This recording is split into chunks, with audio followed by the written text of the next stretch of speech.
everyone. Welcome to Spiritism at Noon. We are studying the book Empty Lives, written by the Spirit Joanna de Angelis through the mediumship of Divaldo Franco. And we have 30 chapters on this book. We are in item 18 now, chapter 18. And as we always remind everyone, each chapter is a different topic. And today, let's see what Joanna de Angelis has to offer us. It is a message that is called, "It's Always Christmas." I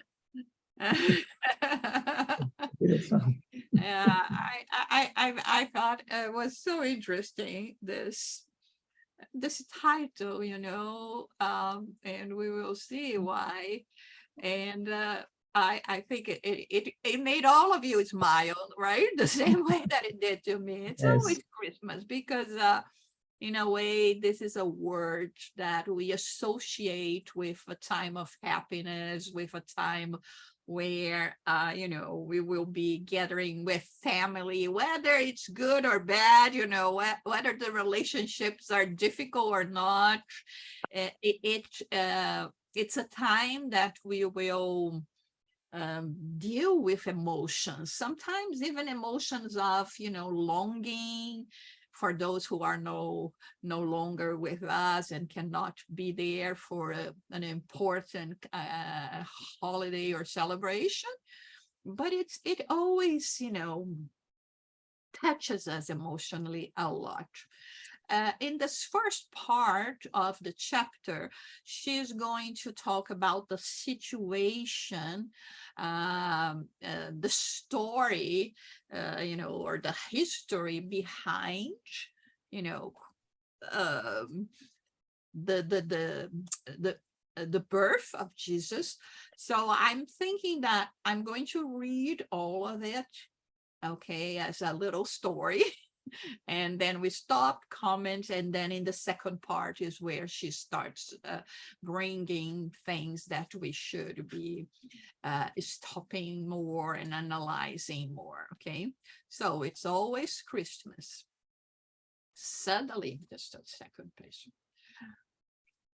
Suddenly, there was a sudden change in the Earth's moral landscape. The Roman Empire, notorious for being constantly at war, experienced a period of relative peace during a period when Octavian and the Second Triumvirate governed the entire known world practically alone. The legions were now able to look after the conquered lands, and in the glorious capital, philosophy and art invited reflection and beauty. A psychosphere of near harmony spread across the exhausted world, and the dominated nations submitted to the imperatives of the conquerors. Noble spirits then reincarnated instead of bellicose ones who had fueled wars and disasters far and wide. Even the vanquished nations seemed to breathe with some joy and had hopes for a better future. The emperor showed interest in attending to the people always in need of help. He understood that the best way to govern a nation was to impose order and morality everywhere. Not long before, he had defeated Mark Antony, also a member of the Triumvirate, and then committed suicide in Egypt, where he was succeeded by Cleopatra, who copied his noble gesture. The collective suffering that had decimated the barbarians had diminished, and a special era spread throughout the world. The power of force is still perverse, but the muses sang hymns of praise to peace and hope, and blessings were enjoyed. It was really strange that in an age of intolerance and arrogance, in which the weak were crushed before the mercilessness of the powerful, such a period of solidarity and social progress would be experienced.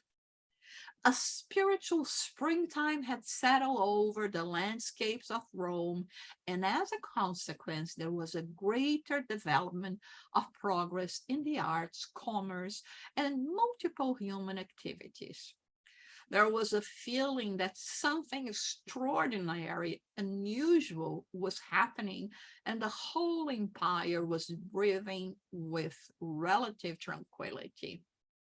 In fact, during that special period, Jesus was born with the objective of bringing fraternity to the blood-stained, suffering planet. No historical figure stood out on the scene of humankind like the child from the cave in Bethlehem, later becoming the most extraordinary figure of all time.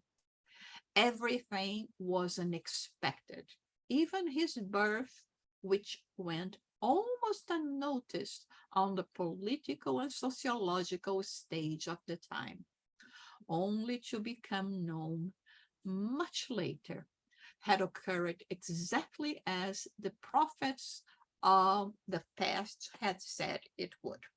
So we are going to stop here now.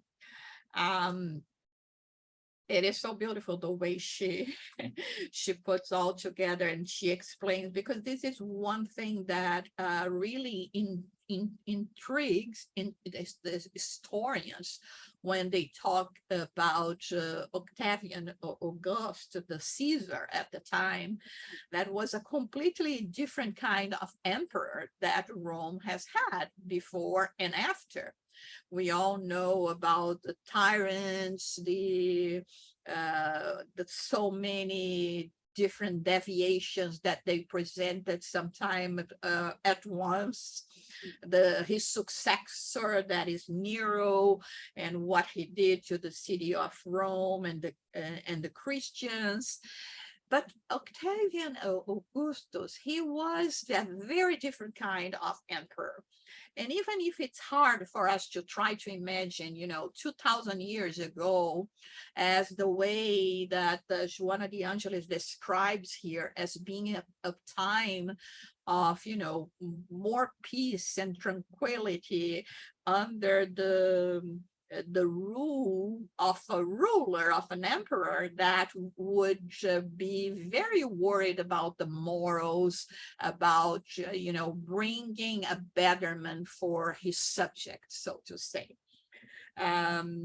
This does not mean to say that people were completely happy about what was going on, and even to be under the rule of Romans, as many of the conquered lands, also as we learn from history, even Jerusalem and the land of Israel as well, that was occupied by Rome. But it means that they were not provoking wars, that they were trying to bring art and culture and all kinds of betterment, social, economic betterment for them and for all the colonies as well. So relatively speaking, it was a blessed time for the time, and considering all the practices that they had. And it becomes very strange in a way if we just think about that in a material perspective. Even, people that would not understand his way of ruling, and people that would be very, suspicious. Well, this is good today, but it's going to change tomorrow. That is part of our human nature, right? But it was. And when I was reading this passage, I remember once, I may not exactly remember the numbers, but let's say that us, common human beings, spirits, we have an aura of a couple of of inches, okay, that in a way, when we enter a place, our aura, the meaning, the representation, the emotions of what we are comes together. So there are people that when they arrive in a place, they change completely the atmosphere, right? Not because they are funny or they are strict or whatever, but because they bring something, right? I always like to remember the example that I use in terms of, if you have to take an elevator, take a lift, and there is only two people in whether a big or small elevator, each one is going to be as far from the other as possible. So I normally call that the clash of auras, right? It's like you are not physically touching me, but in a way, if I get too close, I feel like you are physically touching me. So our is a couple inches. I heard that Francisco Xavier's aura could go, I don't know, some blocks, you know, while ours doesn't leave the door. His could go some blocks. And so now is when we think about the aura of Jesus. And how can we explain in a way or understand that only by the proximity, the let's call it physical, because it's a spirit, but it's still physical as well. The envelopment and his presence being everything being prepared for him to be born, and the spirits that came as well to contribute for this peace and everything else. So that was the aura that was prevailing in the world, especially in that region at that time. So physically, we cannot explain anything, but in terms of the spirit, we can understand the energy and how everything was prepared so that we could have the best scenario possible, to be able not to worry that much with excessive, problems. Again, not saying that there were not problems, but excessive problems like wars and etc., that would in a way contribute for the message not to be absorbed as much as possible for people at that time. So it was a special time. And in this case, like they say here, while he was on earth on this physical proximity, it was always Christmas, right? Not deprived of challenges, difficulties, and even pain, but it was so much better. And so there was a purpose for that. We have to think, when we're thinking in terms of reasoning, we ourselves as well, when we are preparing for a certain action, we will say, well, if we do that this day or during this period of time, it's going to be better, right? We also think about everything that can contribute for us to to get the best as possible when we are planning a vacation. I'm not going to plan a vacation to go to the beach and I don't know, in the Caribbean beaches during the hurricane season, right? So yeah, we are going to be worried about that. So that we all do those plannings so that we can um, and not be bothered by things that will prevent us to get the best outcome. So this is what happened at the time of Jesus. So it was not by chance the place that he was born, the the ones that became his parents, that were spirits that were already more evolved, both his mother and father, and even, you know, the relative, the inner circle, like we know, his aunt and uncle and his cousin John the Baptist. There everything was being really very well prepared, and it's amazing that we, like I said, when we go and look at the history of the time, that was the most peaceful time that we had in Roman times, at, you know, those so many centuries. Any question, anything that you would like to contribute here? No? Yeah.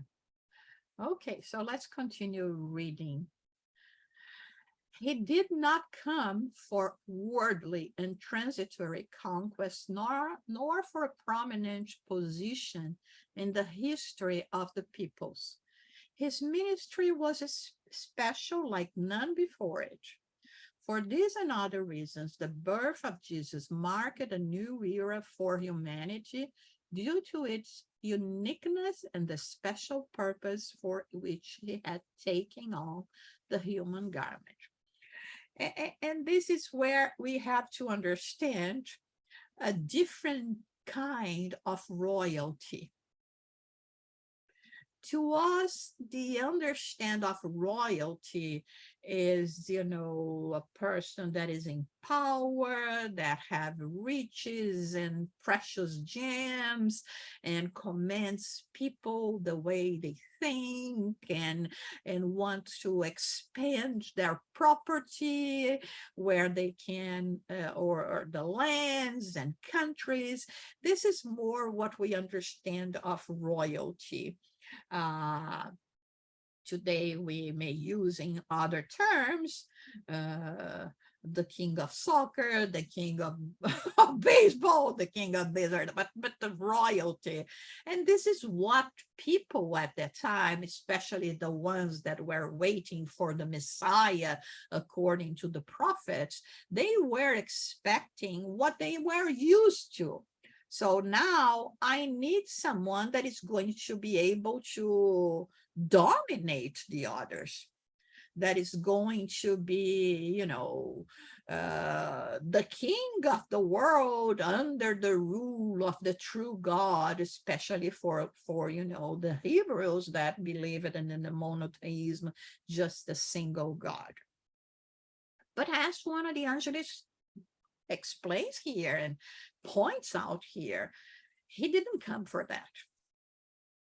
And this was how, one of the reasons why it was so difficult for his message to come across, because people were, they didn't want, like very much today, you know, when we have problems, when we have challenges before us, and you know, or a newness or something, that we have resort to everything possible to see if we find a solution. And finally someone talks to us about, you know, spirituality and this and that, or spiritism and this and that. People go there and want to have immediate results. No, if you're really good, if you really who you say you are, or if this is so good, this kind of philosophy is so good, I want you to solve my problem now.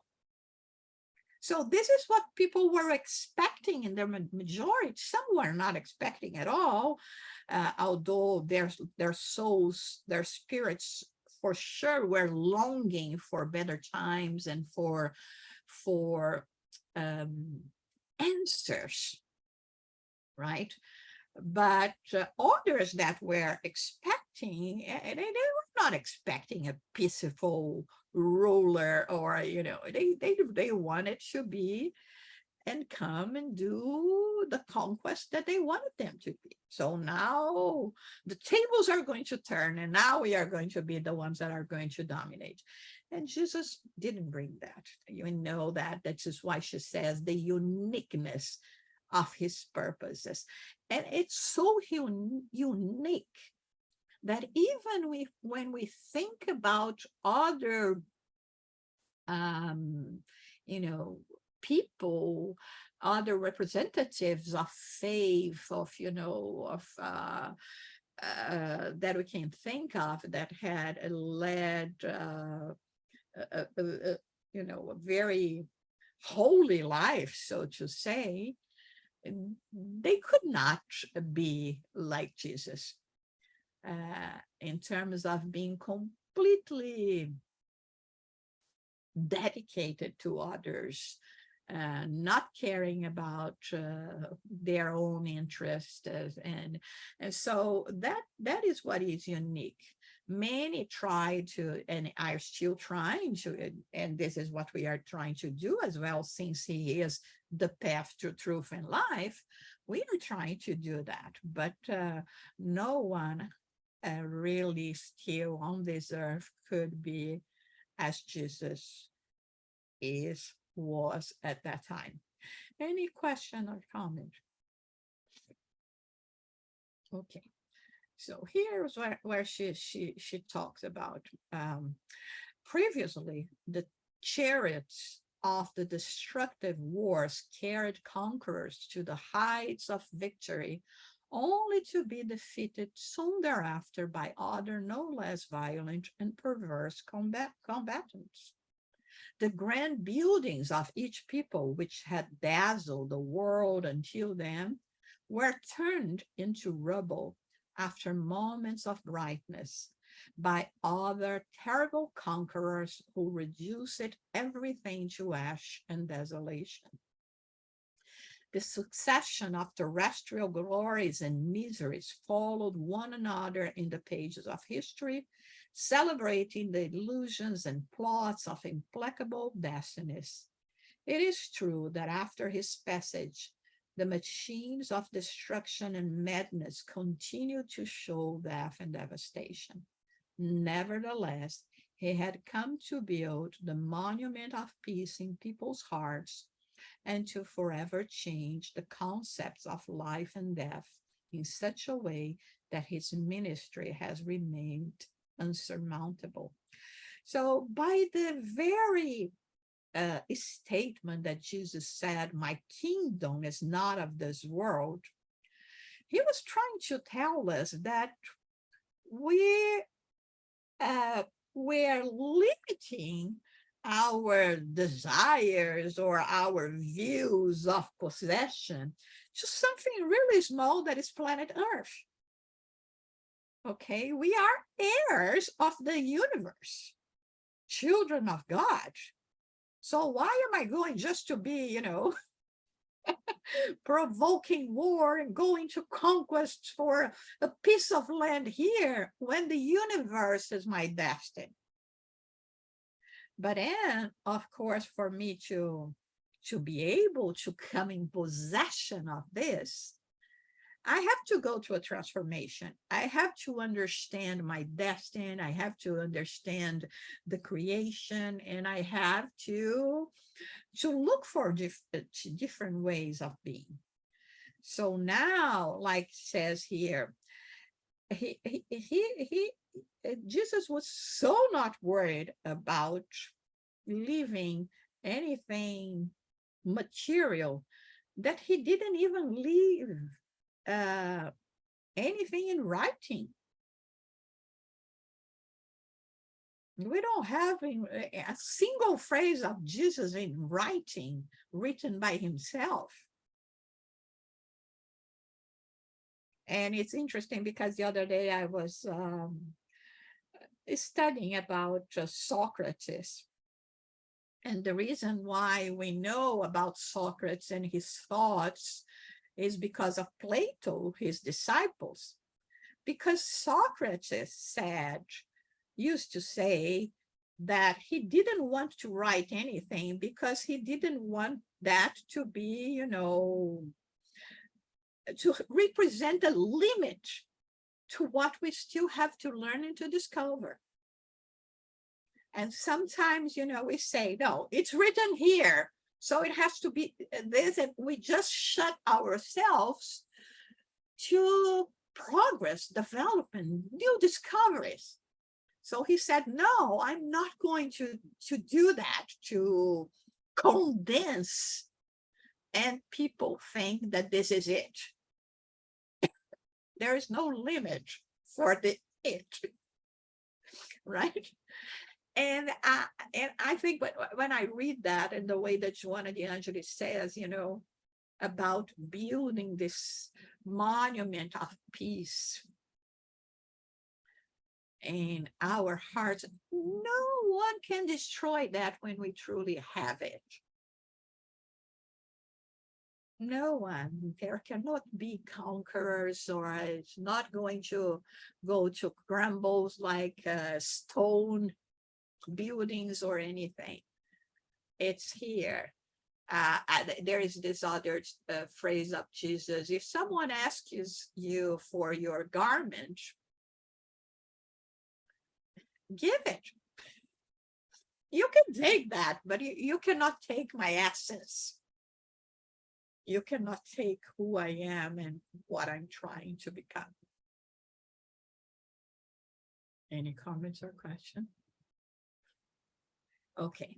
He was the first commander of the armies of love, which is spread across the earth, sowing hope and joy, even in the face of the terrible shadows of hatred and cruelty.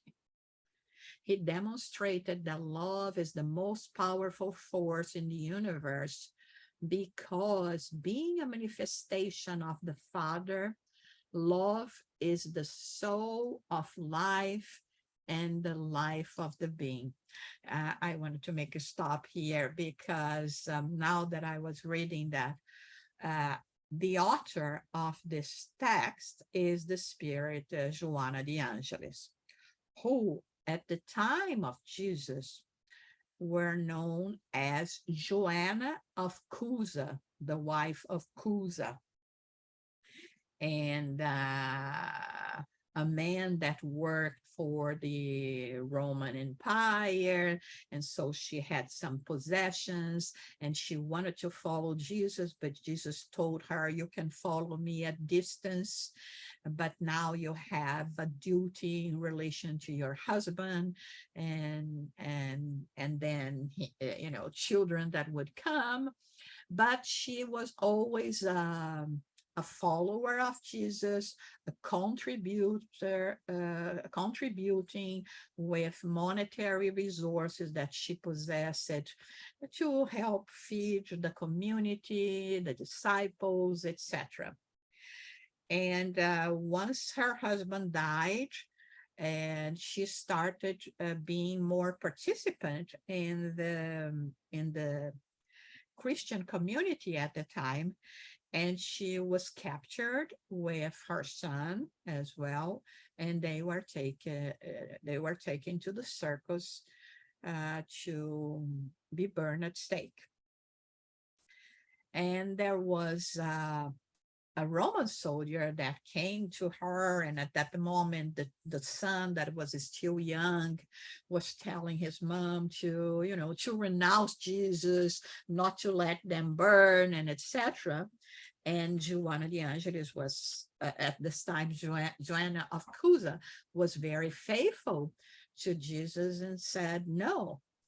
And then the the Roman soldier asks her, who is this man, this Christ that teaches you to die? And he said, and then she replied, he didn't teach me to die. He taught me to love, and to love you as well. And so when she says here about armies of love spreading across, she knows that she went through that. He taught me as well to love. And so demonstrating that that was an act of love, and that she was not going to, let's say, hold anything against the Roman soldier that was doing her duty. So I think it's very symbolic as well for us to put that here. So he was able to encourage the hopeless, and he granted them the honor of joy for their sufferings. He demonstrated the soul ethics responsible for happiness, and he lived it at every moment of his existence among us. He proposed nothing that could not be implemented, and would lend value to simple and disregarded things that were particularly important for the construction of happiness. He sang the most beautiful hymns in praise of humility and work, which no one had ever had the courage to do. So at this point, we all know the so many examples of Jesus, and how he treated everyone, how much he impacted in the lives of everyone, right? And the more the times passes, it seems that the more we start to understand his message and the goals of our lives. And by understanding that, if we were going to think in material terms and think about royalty, actually there was just one in the world in our history, which is Jesus. It was not the pharaohs, it was not the Caesars, it was not the emperors, it was not the kings and queens and princes and princesses. It is a man that had no title at all. And people, in a way, knew that so much that even in an act of scorn, when they placed him in the cross, they put a sign saying, Jesus of Nazareth, King of Jews. So they knew deep inside that he was a king. They couldn't understand this kind of king, but it is like, in their subconscious and conscious level, they knew, and they named him king, thinking that they were scorning or that, but they were attesting what was going within themselves at the moment. Okay. So let's read a little more. He renounced any kind of pomp and exaltation of the ego in order to show that human beings are children of God on a journey of inner enlightenment that fulfills them forever. He extolled tenderness, and in an incomparable canticle of the Beatitudes, he offered the most expressive legacy of beauty and life known to date. He divided time before and after him, immortalizing himself in selfless when he allowed himself to be immolated on the coarse beams of wood, which were transformed into wings of light to ascend to the infinite. There has never been anyone like Jesus. I was thinking that now we are, changing the terminology before Christ and after Christ, right? The BCAC now is before Common Era and after Common Era. So, but they choose the same event. they kind of try to remove the association with Jesus, but they maintain the same calendar. It's intriguing, right?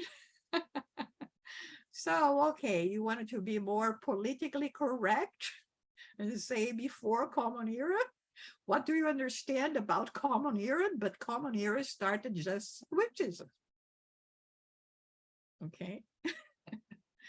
Just food for thought. Any question or comments? Yeah, and Jusada, I would like to say something. It's amazing. It's not a coincidence, but we had last night in our meeting, we covered passage 97 on the living spring, and the title was, what we studied was the message of the cross. And what you're saying here is we study Jesus and we think of Christmas, which is a loving and peaceful time. And here Joanna de Angelis comes and explains the same thing in a way that Jesus came to enlighten everyone and to teach us all that we have today. So it's not a coincidence of how much you are giving us about the Roman Empire, the happenings that was happening while Jesus was on earth, the tranquility that came around, and all that he gave us in this peaceful era of so much suffering. And here you were explaining, Joanna de Angelis, the beautiful title of Christmas. It's so beautiful, and I'm thinking of what we studied last night, and it's all about Christ, and to keep us in this aura of peace and love, that it's not what we really think. Yes, things are happening in life, but then here we come and we keep Jesus in our heart. And how could we not be at peace to think what he brought us and all he gave us to go through life, to keep us strong and understand that it's not what we actually feeling what's going on. We have to look deep inside our hearts and understand why he brought us here. And all that you're saying here, I'm just amazed at all what you're explaining here. And I think there's a reason. I don't know, Christmas and Jesus, and then the message of the cross, which was where the sadness of his crucifixion. But then we have to understand why it did happen and why Jesus came to teach us all. I mean, it is beautiful what you're explaining from Joanna de Angelis. It's just an enlightenment to keep us in light of peace and love and who Jesus is. So I thank you for this. This is a beautiful lesson here. Yeah, we have to thank Joanna de Angelis. Yes, I thank Joanna de Angelis for what you brought us here. Anyone else? Okay. It is for such reasons that Christmas is the moment when humanity's bridal gown is woven for the grand union with him. Use the vibrations of Christmas to recompose the path on which you have traveled, to modify your behavior for the better at the sound of his loving voice, and to experience the ineffable joy of the good in your heart. Christmas is the representation of the great moment when humanity received in its bosom that one who is life, the light of the world and the excellent Son of God, linking all human beings, animals, and plants together as brothers and sisters in the destiny of the good. So let us remember that the title is It's Always Christmas, okay? So here it means we are not going to be waiting for Christmas to feel as what the Angelis is talking about. Okay. And this is the meaning of what she wants to say. Use the vibrations of the Christmas spirit. It doesn't have to be the Christmas day, No. but it is, the opportunity of being reborn, renewed, of gathering strength, even in times of struggle, so that we can, have this peace in our hearts. And so this is what she's talking about, the representation of this great moment where we received light and where we could really feel like there is a loving, pure representative of God that is in charge of us and care for us as a big brother. Any comments or questions?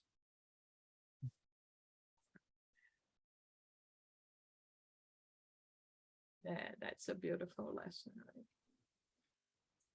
Thanks. Okay, I have a question. Okay.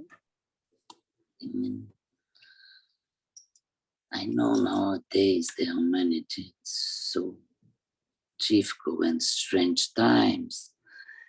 Do you believe this?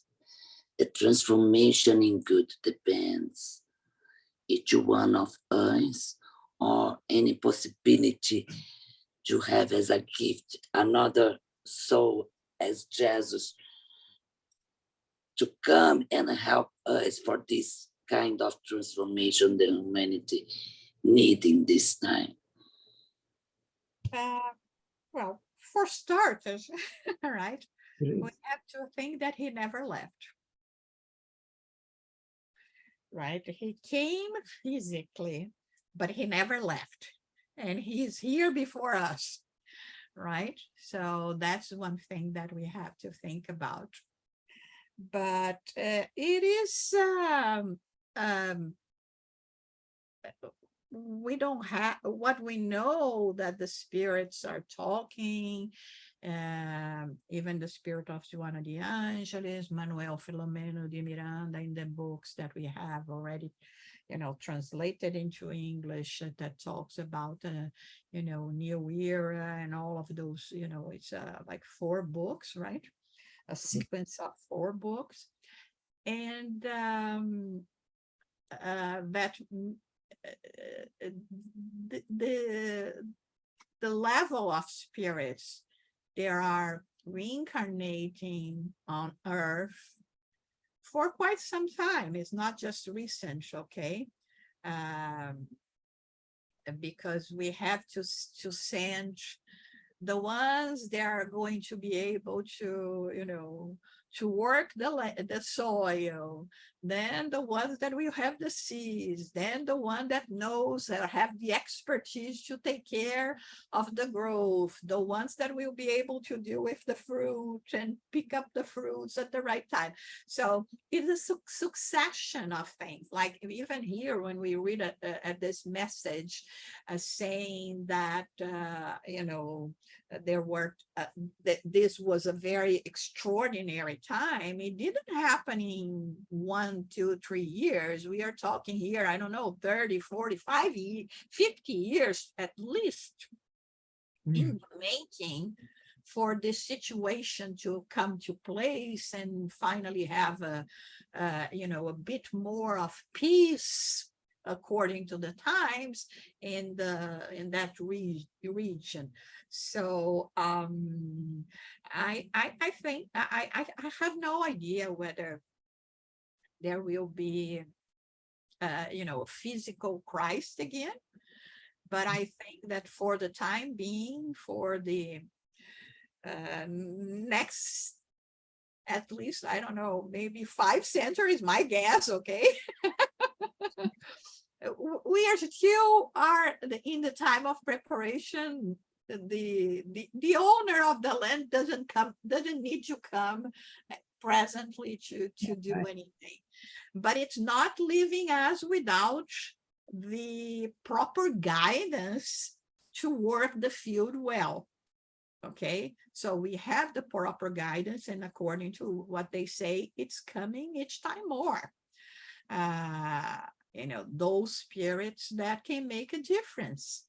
Now we have influencers of vanity. So we will give more value to influencers of morality. Right. Of really, achieving inner peace, of, and we've seen some examples already of, that girl that won the Nobel Prize. I forgot her name. I forgot her name. That won the Peaceful Nobel Prize. Talking about the situation that the Islamic countries and all that. The other one, the Greta, and the one that did that magnificent poetry at the confirmation of the Biden, right? Remember that girl was so beautiful. She brought art in such a beautiful way. I mean, there are so many, right, that are doing that. But Jesus himself, he acts through us, right?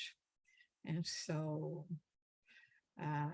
I mean, we should think that at least for the time being, this is enough. This is enough. And